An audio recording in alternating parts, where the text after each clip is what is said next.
Well, welcome to week 6 of the story. It's been great so far, and it just gets better as we continue to see how God reveals himself and his upper story about winning us back through the lower story of people, places, and events. As we begin tonight, let me just tell you a little story about me and Becky. It was years ago, but Becky and I were on our way to Canaan Valley to go skiing. And we got to Elkins, and Becky looked at the map. This is before GPS and before cell phones, and she looked at the map and saw what looked like a shortcut, and so we decided to take it. Turns out that shortcut wasn't such a shortcut. It was about a lane and a half wide, snow covered, on the edge of a mountain, no guardrails. What we thought was a shortcut took much longer than we expected.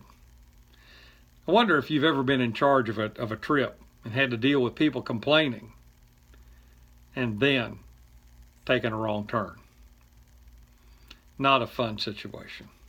You see, complaining and wrong turns, decisions that we make, all have consequences. And often, they're not the consequences we want. That's exactly where we find ourselves in the story today. Well, you know the story so far. Moses has led the Israelites out of Egypt, and they're on their way to the Promised Land. They've seen God do miraculous things. He sent the 10 plagues revealing himself and his power. He has freed them from slavery. He dried up the Red Sea so they could walk through on dry land, and then drowned Pharaoh's army in the Red Sea when they were chasing them.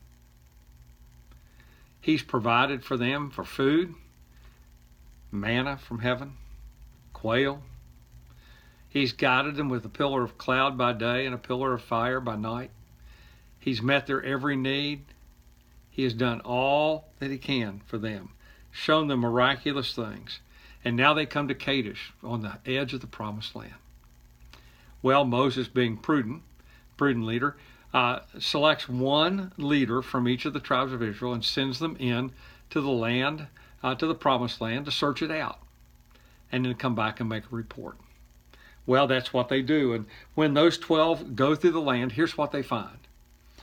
They found the cities are fortified, meaning that many were walled.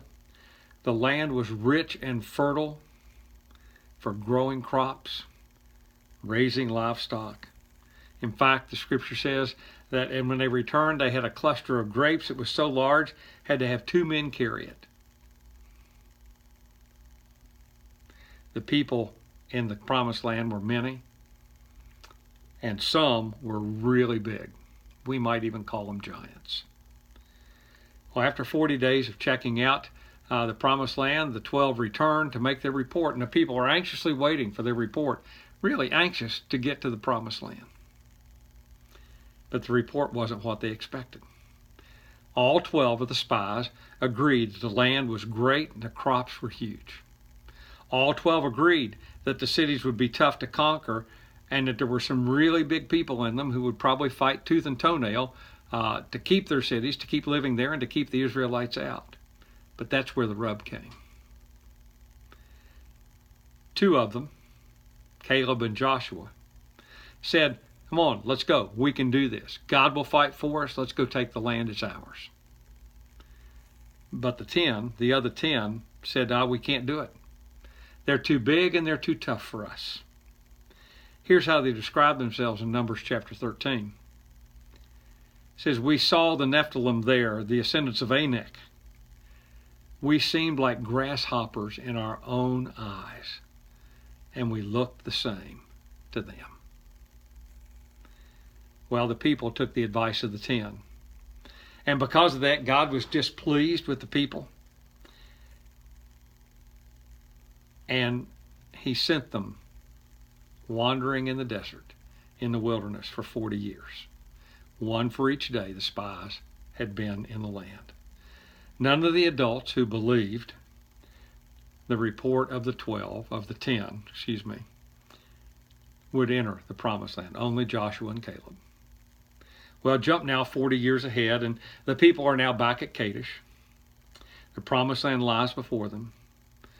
The people are 20 years older, and those who were 20 and younger 20 years ago will enter the promised land. The people, well, they get there, and they're tired, they're thirsty, they're tired of manna, so they complain. They question Moses' leadership. They complain, and the text says that 10 times God's anger burned against them. God hears Moses' plea concerning their complaining and tells Moses to speak to a rock, and water will come forth. But rather than speak, 40 years of frustration, Moses strikes the rock with his staff. The water begins to flow, but God is not pleased with Moses. Because rather than speaking to the rock and trusting the promise of God, Moses struck it, and God was not pleased. Because of their disobedience, Moses and Aaron are barred from entering the promised land. Just before his death, Moses addresses the people one last time and leaves them with an encouraging word of hope.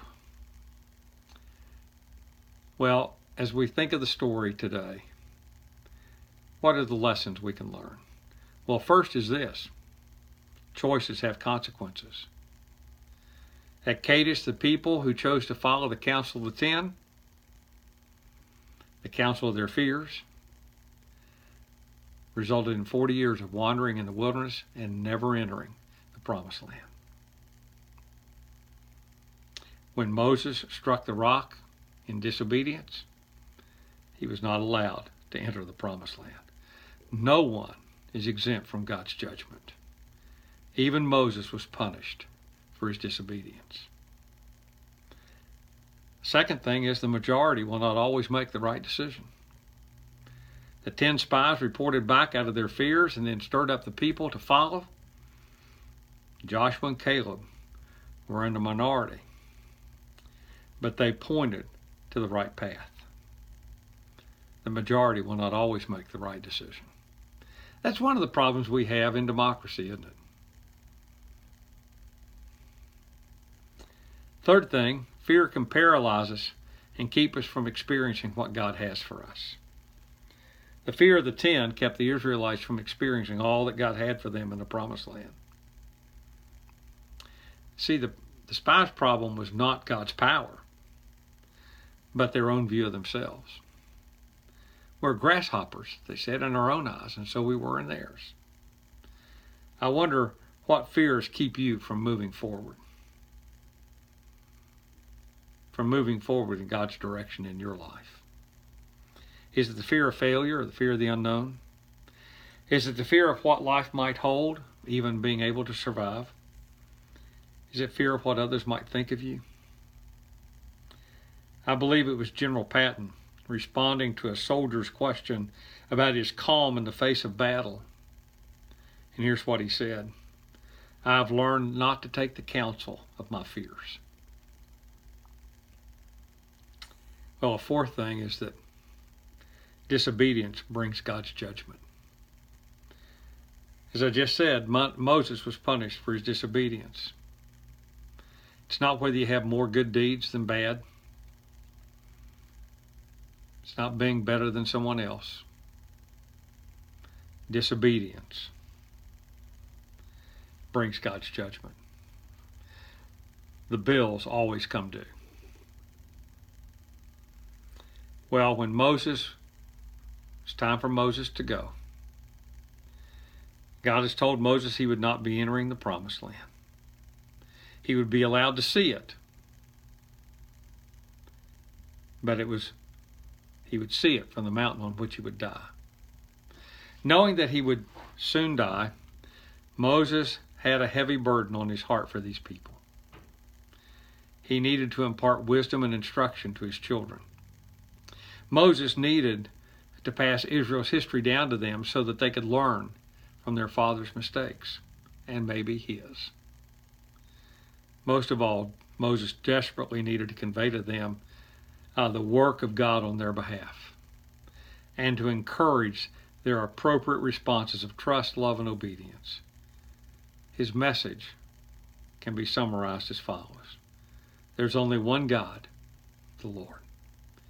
He loved you, redeemed you. Therefore, you should obey and believe. Obedience from the heart will result in prosperity in the land. Loving God results in obedience. Obedience results in life. Turning away from God results in disobedience. Disobedience results in death. And you won't live in the land. The Lord has set before you both life and death. The Lord is your life. And Moses tells the people, choose life. So as I close this, let me ask you, what fears keep you from moving forward fully following Jesus?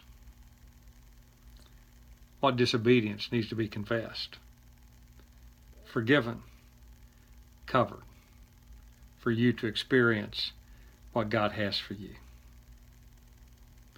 Today, as you look at life ahead, will you choose to follow the path God laid out in faith? Moses told the people, God has laid before you life and death. Choose life.